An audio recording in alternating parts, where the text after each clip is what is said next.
Hasina Netanyahu গোপন সম্পর্ক, ভয়ঙ্কর বিপদের পথে বাংলাদেশ।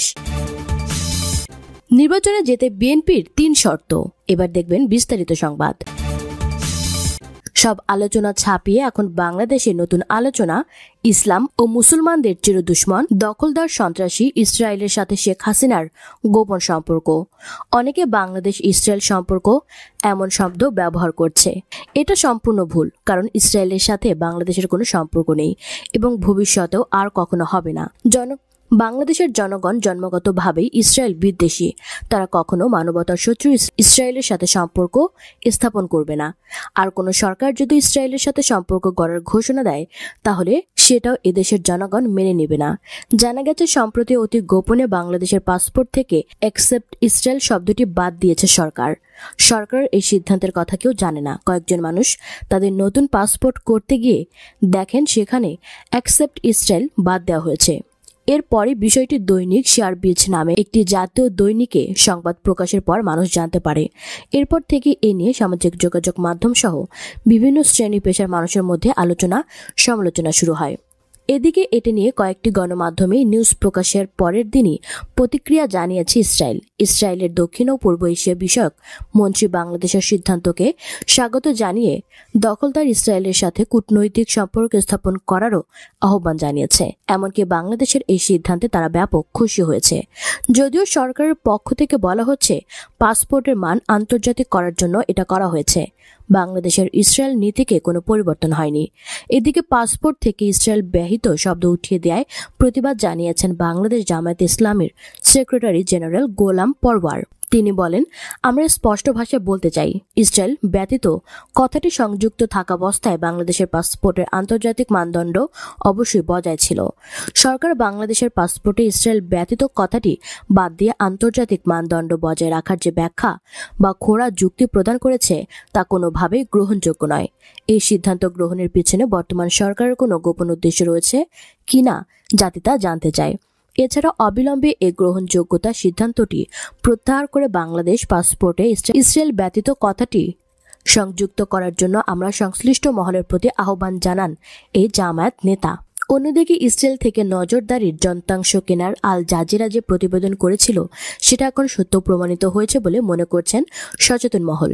তারা বলছেন, সরকারের পক্ষ থেকে বারবার অস্বীকার করা হয়েছে তারা ইসরায়েল থেকে কোনো যন্ত্রাংশ কেনেননি, কিন্তু পাসপোর্ট থেকে ইসরায়েল শব্দ বাদ দেওয়ার দ্বারা প্রমাণ হয় দেশটির সাথে শেখ হাসিনার অনেক আগে থেকেই সম্পর্ক রয়েছে।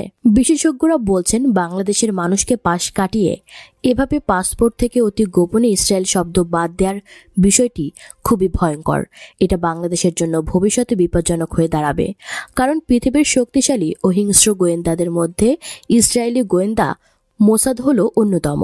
তারা যদি কোনোভাবে বাংলাদেশে ঢুকতে পারে, তাহলে দেশের অভ্যন্তরীণ পরিস্থিতি ভয়ঙ্কর রূপ ধারণ করবে। অন্যদিকে আগামী জাতীয় সংসদ নির্বাচনে বিএনপি যাবে কি যাবে না, এ নিয়ে রাজনৈতিক অঙ্গনে নানামুখী আলাপ আলোচনা চলছে। বিএনপির পক্ষ থেকে ইতিমধ্যে বলা হয়েছে, নির্দলীয় নিরপেক্ষ তত্ত্বাবধায়ক সরকার ছাড়া তারা কোনো নির্বাচনে যাবে না।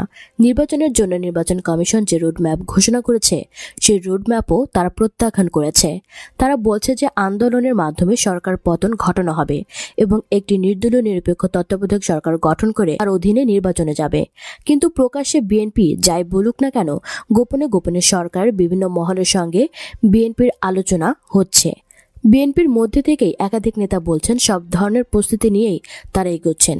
একদিকে তারা বিভিন্ন আন্দোলনের কর্মসূচি দিচ্ছেন সরকারের উপর চাপ সৃষ্টির লক্ষ্যে, অন্যদিকে তারা আন্তর্জাতিক পরিমণ্ডলে নানা রকম কথাবার্তা বলছেন যেন সরকার একটি অবাধ, সুষ্ঠু, নিরপেক্ষ নির্বাচন আয়োজন করতে বাধ্য হয়।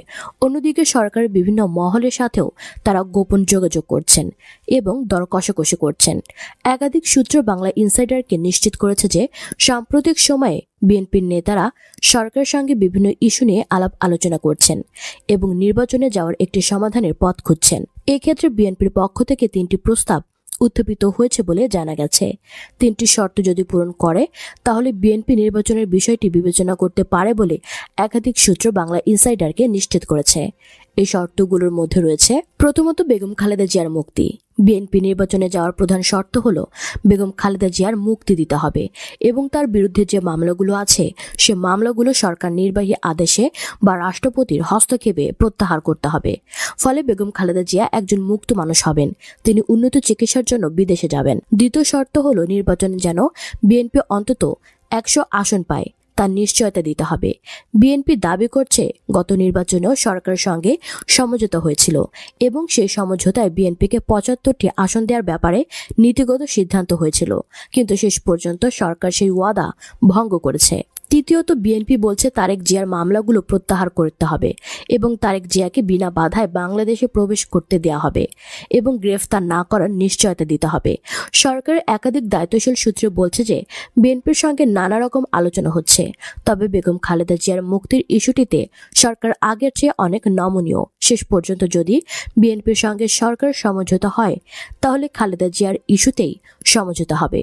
অন্য দুটি দাবি মেনে নেওয়া সম্ভব নয় বলে সরকারের একাধিক সূত্র বাংলা ইনসাইডারকে জানিয়েছেন। বেগম খালেদা জিয়া এখন নির্বাহী আদেশে মুক্ত আছেন এবং তিনি অসুস্থ চিকিৎসা করছেন। সরকারের বিভিন্ন সূত্রগুলো বলছে যে নির্বাচনের আগে আগে হয়তো সমঝোতার খাতিরে সরকার বেগম জিয়াকে মুক্ত করতেও পারেন। এটাই আওয়ামী লীগের শেষ ছাড় হতে পারে বলে একাধিক সূত্র নিশ্চিত করেছে। তবে 100 আসনের গ্যারান্টির ব্যাপারে সরকারের পক্ষ থেকে বিস্ময় প্রকাশ করা হয়েছে। সরকার বলছে যে নির্বাচনে ভোট কে কাকে দিবে সেটি সরকারের বিষয় নয়। এই নির্বাচনে আওয়ামী লীগ কোনো হস্তক্ষেপ করবে না এবং এই নির্বাচনকে যেন কোনোভাবে প্রশ্নবিদ্ধ না করা হয় সে ব্যাপারে সজাগ থাকবে। আওয়ামী লীগের একাধিক নেতা বলছেন শেখ হাসিনা এবার কোনোভাবেই জাল ভোট বা অন্য ধরনের নির্বাচনকে প্রশ্রয় দিবে না। সে কারণে নির্বাচন অবাধ, সুষ্ঠু ও নিরপেক্ষ হবে। আর অবাধ, সুষ্ঠু, নিরপেক্ষ হলে শেষ পর্যন্ত বিএনপি কয়টি আসন পাবে তার নির্বাচনের ফলাফলের উপর নির্ভর করবে। এক্ষেত্রে সরকারের কিছু করার নেই বলে সরকার এখন পর্যন্ত বিএনপিকে জানিয়ে দিয়েছে। বিএনপি তৃতীয় বিষয়ের ব্যাপারে সরকার একেবারেই নাকচ করে দিয়েছে। তারেক জিয়ার সঙ্গে সরকারের কোনো আপোষ নেই, কারণ তারেক জিয়াকে আইন এবং আদালতের পথ অনুসরণ করেই দেশে ফিরতে হবে। সরকারের পক্ষ থেকে বলা হয়েছে তারেক জিয়ার দেশে ফেরার ক্ষেত্রে সরকারের কোনো বাধা নেই, বরং সরকারই চায় তারেক জিয়া দেশে ফিরুক এবং আইনের হাতে নিজেকে সোপর্দ করুক। তারেক জিয়া যদি দেশে ফেরে তাহলে তাকে আইনি প্রতিক্রিয়া অনুসরণ করতে হবে।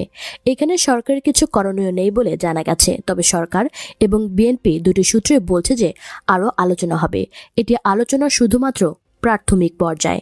নির্বাচনের কাছাকাছি সময়ে অনেক আলোচনা হবে এবং অনেক নাটকীয় পরিবর্তনও ঘটতে পারে।